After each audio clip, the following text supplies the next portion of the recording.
Warhammer with Sheeb here, bringing you a battle report, and this time we're up against Nagash. Yes, the big baddie of the lore of undeath and all things that are death and corruption and evil in the Warhammer world. He has been brought back. This is a preparation game that we've played at our club in anticipation for a upcoming Edmonton event called Onslaught, in which we are playing the new End Times campaign rules. So Nagash is in. Everything's good. We have undead legions, lords and heroes, 50%, chaos, cats and dogs living together, mass destruction, and chaos. So I decided to play my most chaotic force, which is my Skaven, and I've been painting them up like mad just to bring them onto the table, and I really am looking to debut their tournament appearance, and why not? This Edmonton Onslaught sounds like a lot of fun. So I'm up against my clubmate, former Alberta champion, MattReeson, awesome YouTuber, does his own battle reports, very experienced player, and a pleasure to play against. So we rock up. We just said, you know what, let's just do the battle line. Let's just kill each other and have this game, because we don't know what types of scenarios are going to be at Onslaught, and let's not have any of that shenanigans. So we put the terrain kind of just right in the middle in a diagonal, or in a line, and then we deployed off from each other. I got to deploy first, deploying some of my rat darts, but let's go through our flanks, and we'll go down each and everyone's units. So on my left flank, I have a doom wheel, and a warp lightning cannon, and 51 slaves. These gutter runners are in reserve. I just don't want to forget them, so I put them there so I can be reminded. 50 storm vermin with the screaming bell. Inside here, we have the Grey Seer. We have a warlord with the fell blade. We have a warlock engineer who has the condenser orb and the doom rocket. Over here, we have the BSB. And we have another engineer who is carrying Skaven brew to make these guys go crazy. Across from me, we have a Terrorgeist, and the big baddie trying to hide behind the other Terrorgeist is Nagash himself. We have a unit of 5 dogs, 40 ghouls, 25 or 30 zombies. We have an improvised vampire counts equivalent to a casket of souls. It is a casket of souls. This is an undead legion army, and we have modified that to look like very vampire-esque, and another bit of zombies with a vampire in this one. Here's turn 1. Let's look at the right side of the board. There's my first rat dart and my second rat dart, not sure where he's going to deploy, but sure enough, right around his casket. Then he deployed his meaty stuff opposite. And then I deployed 50 slaves over here, 51, and my second warp lightning cannon, and I have more scouting gutter runners. I really think this list up against is a really difficult list. Matt makes a very valuable point about the undead legions and building your army when you are playing Nagash. Yes, with the lore of undeath, you can raise things like Terrorgeist and giant, Tomb King giants. However, it's easier to purchase them with your points allotment and then have to try and waste dice on raising them. It is far more beneficial to raise the crappy units, which are not so crappy when you can pick from 2 army books. So I love it. 2 Terrorgeists are in his rare slot, and let's jump to it. First turn, he wins by 1 and manages to go first. Right off the bat, I realized I made a mistake. Before he should have moved anything, I should have said, hold it, Storm Banner. Yet I forgot. I was just in a haste to get this game going, and so he flies up, and we're 8 inches away. The other one flies up, and we are also 8 inches away. He lands in the forest. It's a fungus forest, and he's going to be stupid for the rest of the game, but he can scream at my doom wheels. The thing that's really going to wreak a lot of havoc is those doom wheels and warp lightning cannons, and to eliminate them first turn will be just super advantageous for him. He vanguards his dogs and then marches them up like so. Chop up my doom wheel. Everything else shimmies forward and moves forward, and there's Nagash. There is Nagash. Beautifully painted Nagash. He's just working on all the bone bits, and he is, far from being complete, but it is looking beautiful. First Terrorgeist screams, 7 wounds, bye-bye doom wheel. Second Terrorgeist screams, bye-bye doom wheel. So that sucks. My left flank with my heavy hitters is completely exposed with those Terrorgeists. I forgot to run through my spells, but I did choose 2 from Laura of Ruin and 2 from Plague, and I managed to get Howling Warp Gale and Crack's Call on Ruin, and on Plague I managed to get Plague and the Dreaded 13th, and of course the Condenser Warp Block Engineer has Warp Lightning, which I never used once. He has 5 on the Lore of Undeath, and then rest on Death for those lore attributes. Misfire when I'm shooting at the Terrorgeist. They both misfire, however, on the second misfire, so it doesn't happen on their chart. Lucky me. And I shoot a Doom Rocket and scout my Gutter Runners coming on, but they can't come on first turn, so we back that up, and we take that back, and the Doom Rocket just flies off and misses all the zombies and all the ghouls. Very good Doom Rocket roll, but too far. In his turn, he manages to raise up some Crypt Horrors and park them here, and I decided I just got to get rid of them. So I charge what I can into him here, getting a pretty weak charge with only really half of my unit being able to attack. Rat Dart charges in and Slaves charge into the flank. You can see I don't do so bad when it comes to impact hits and some wounds, but that is the end of combat. And this is sort of start of my turn. I turn these guys into also charging these dogs. This is actually a turn later after the combat when I decided to reform. So these guys are actually in horde formation facing forward. During my magic phase, I should also note that I got a Howling Warp Gale, which is the equivalent of the Storm Banner, making these Terrorgeists unable to fly. So with their normal move of 6, they're not going to be able to charge into my Storm Vermin or come behind here and scream at them and do all sorts of nasty shenanigans. But they probably will be able to get this lightning cannon. So there's my horde. I just don't want to move all 50 rats. They're facing this way now. And look at the combat. We just have 3 Crypt Horrors left. I'm thinking that's pretty good, pretty fair trade. Rat Dart moves up. This Warp Lightning Cannon also failed to wound and hit anything. Turn 2, Vampire counts, or should I say Undead Legions, because he is playing with the Casket of Souls. He does manage to move his Terrorgeist up here like this, his 6 inches, and then this Terrorgeist failed its stupidity, being even outside of Nagash's arc, and stumbles forward, I think, like 3 inches. So there we go. Wonderful. Wonderful. Then we have 3 Warpstone tokens put on my Gracier, so I'm just keeping them there. Those aren't wound counters. Just eliminating these remaining Crypt Horrors. And they managed to kill 4 Storm Vermin in combat. He screams off the Warp Lightning Cannon. Shoot, that was to be expected. He just made it by tilting the base to the tip of the corner, and the way I shot at him, my base was touching him, so he was able to get me. And this Terrorgeist shot into that combat because they don't care. And then I managed to beat him through combat rise, his dogs failing to wound anything. So I reform like that so I can get a nice charge on the Terrorgeist. Then in combat, he attempts to single out my Warlord with the Fellblade, who in the previous combat has taken 2 wounds when he allocated all his Crypt Horror attacks that he could onto this my Warlord with the Fellblade. And him not having the best armor and then being strength 4, I failed my armor save, and there he is, down to 2 wounds, and then got punked with the last wound, I think, by myself because I have the Deadly Sword. In my turn, I charged the Terrorgeist, because why not? Terrorgeist did obviously a great job. I scouted on some Gutter Runners. Fantastic. They made it on, one of the 6. And then in his turn, he managed to raise up a 5 or 6 Spirit Hosts that just parked right in front of the Crypt Horror combat, right in front of these Storm Vermin. So that's going to be unfortunate. He manages to raise them up. And I don't have a Dispel Scroll, so he's really having free reign of what he can cast and raise up. And I'm actually been super fortunate that he's actually been rolling pretty low. We're talking like less than 7, maybe 7, 8 would be a high one for him. But he does have the advantage of storing dice. In my phase, I do take 6 poison slingshots coming in and manage to put a wound on the casket, and which is a shame because of my other practice scenario when they did come on with 5, I managed to kill it outright. But 1 wound is still better than no wounds. Here's a look down of the lightning cannon shot I attempted to shoot at the Terrorgeist. Pew! Seeing his giant wing there. And it failed to wound anything.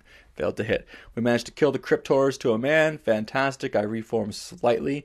Those Spirit Hosts are coming in on me next turn. And in combat, the Terrorgeist, as to be expected, explodes the slaves. They're in the forest. They're not steadfast. Who cares? They explode. And they put 2 wounds on the Terrorgeist from there, scurrying away. So that was kind of fun. You know, if it's going downhill and everything's just not looking good, it's good to see your own units explode, and then you kind of get a little bit of a Skaven love, because that's what Skaven do. They don't stick around too long, and when they explode, it's kind of fun and hilarious in their own sick, twisted way. Spirit Hosts go in, Terrorgeist march up here like this. I think I did cast Storm Banner, so they weren't able to fly, but they were within General's march range and not being march blocked. We're able to move up quite aggressively over here towards my Storm Vermin unit. There we go. And then I decide I'm going to do Crack's Call, and what I'm going to do is I'm going to Crack's Call the building. The building with all of those zombies inside it, which they entered last turn and forgot to mention. Yeah, for distance, I roll a whopping 6 inches. It only goes through a Terrorgeist. I kill a Terrorgeist, but man, I wanted that building to be swallowed up into the earth and take those zombies and that Necromancer down with them. So here we have my Gutter Runners shooting at the casket, and they finally get a kill on it. And then in the Vampire Count's following turn, he charges both Terrorgeists into the Storm Vermin combat with the Spirit Hosts. And I have nothing that can kill these Spirit Hosts. My Fellblade character is gone. I just have my Greyseer with Fencer Blades, who's the only thing that has magic enough attacks to hit them. But funny enough, I didn't realize that Fencer Blades were actually magical. They don't give you any magical properties. They just increase your weapon skill to weapon skill 10. Needless to say, I was the laughingstock of my club that night, because being such a noob that I am, I didn't realize that the magic weapon that I gave my hero was in fact a magic weapon and can't attack these ethereal guys. He's just a Greyseer, paired weapons. He only had 2 attacks. He only would do like 1 wound maybe every other turn or so. So there we have a look at the combat. The Storm Vermin are just there, just soaking up hits and taking wounds. Fantastic. And they do a lot of wounds. When those Terrorgeists come in, they scream into combat. And oh my goodness, do they do a lot of wounds. Really bad for me and for the Storm Vermin. It is not looking too good. The zombies left the tower. In Nagash's last turn, he managed to raise up a hero character, another level 3 Necromancer. So the unit that actually is worth points leaves the building and says, I'm getting out of here. If these slaves charge in, they may do some damage, and I don't want to risk that. So he exits this hero as bait, not having any points cost to him. So that's smart on him, but I can get a rear charge with my Rat Dart. Ooh, the Rat Dart. And there we have a look at the combat. And so that's pretty much the end of the phase. He moves up his ghouls. The reason why we took off a lot of them is there was a sweet shot of the a plague. It didn't go very well for me. It actually came back and wounded more of my Storm Vermin when I rolled a 1 for the bounce. And it came back and killed more Storm Vermin. So 4 ghouls for like, I think 10 Storm Vermin. That was a pretty easy trade for him, and he was quite happy. Sorry for the blurry picture. We're getting right down to the nitty gritty. But hang on a second. There's Terrorgeists in this picture and Nagash. Where did they go? Uh-oh. That's right. In my turn, I rolled a big magic phase. We're talking 11 dice. I pick up 6 of those dice, and I say, well, I also move on these Gutter Runners. But more importantly, I pick up those 6 dice, and I say, Crack's Call. And then he's thinking I'm going to maybe shoot it down the line here, kill another Spirit Host, maybe get a couple ghouls, maybe one of the characters if I angle it just right. But no. I'm shooting it from the back of the base that goes through 1 Terrorgeist, 2 Terrorgeists, and Nagash in a straight line like so. Since the Seer's on the Bell base, it is such a large base, and I have 360 line of sight, and Crack's Call doesn't matter. You can cast it into combat, and it just says from the base of the Greyseer, and I get to use the entire Screaming Bell. I roll a direct line from the very tip from 1 Terrorgeist, the other Terrorgeist, and then Nagash's base was so huge, it actually got Nagash as well. But it is an initiative test, so to Matt's horror, when he rolled 3 6s for failing all 3 of their initiative tests as a giant fissure opens up in the ground and swallows the Terrorgeist and Nagash and closes back up. So these gunner runners didn't even get to shoot at Nagash, and neither did these ones, which I was getting into position for. And at that time, my club was losing it. There were high fives and there was cheering because somebody killed Nagash with a Skaven spell from the Lore of Ruin, which was really awesome. And that was my intent. I did take the Crack's Call to get that off should I come in close combat. And I did want to get the Grey Seer up in the grill of the Undead Legions. But I never expected to kill 2 Terrorgeists. I never even expected to really kill Nagash. It was just more of a threat. So here I am being stomped into the ground, and I am just staring at the table in disbelief as Matt has lost all his rare and his 1,000 points in Lords. All he has left is this zombie horde, not even a horde, there's like 20 zombies, and then 30 ghouls. And I have all my points practically. I've lost a Skaven slave unit, a warp lightning cannon, my warlord, a rat dart, but not a whole lot. And if these storm vermin can hold on through the end of the game, kill these final 2 or 3 spirit hosts without losing 1, 2, 3, 4, 5, 6, 7 storm vermin, I may have a chance. So here we go. I also shoot poison slings into the ghouls. I managed to kill a few more. And then this zombie unit on Matt's turn charges and I flee. He does a little bit of a reform. I reformed my slaves last turn. He summoned, before Nagash was gone, I forgot to take a picture of, but these Karen Wraiths, which were just in front of the Warp Lightning Cannon, they charge in. It dies, so congrats to him. I charge in the Rat Dart into the rear of these zombies last turn. They've now turned to face, and we're still attacking them. And these giant rats actually perform better than slaves. Well, they should. They cost more. 1 point more. Here's his reform of his ghouls to try and get in and wheel in to take out another engineer and a BSB guy and maybe finish off the last of the storm vermin, or maybe kill the bell. Who knows? My gutter runners continue to flee, and these gutter runners move up on my turn. It is turn 5. We have 1 more turn to go, so it is getting down close. You could just look at all the storm vermin. Like, he's been... when you can't attack back, you just gotta take the wounds. So there we have it. We managed to do Curse of the Horned Rat onto these ghouls because they are infantry. It does go off, and then look how many ghouls died. I was really hoping for clan rats to be appear there, but wasn't to be. Didn't kill them all. These rat dart fleas goes through the swamp. We have no idea what it is, but it doesn't really come into any effect because the game's practically over. He's got 4 ghouls left. These gutter runners are fleeing. These slaves fled from the Karen race, which bounced through these ghouls on the other side. Then these zombies, after their reform, charged and made them flee this way, which panicked the gutter runners, who were just outside of the leadership general, but rolled really high. Actually, they were inside leadership general, but they don't have any rank bonus, so they flee as well.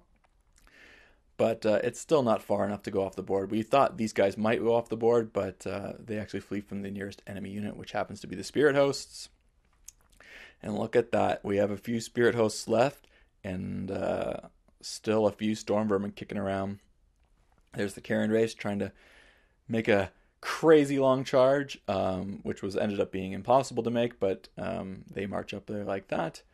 And this is pretty much the end of the game, folks. The ghouls are killed to a man, and when they charge in, and then after crumbling, they die, and Spirit Hosts are still there, but so are my Storm Vermin. I have my Battle Center, or my Standard Bearer, Battle Center Bearer, Engineer, another Engineer on that side, and a Unit Champion still alive in the unit, and that is game.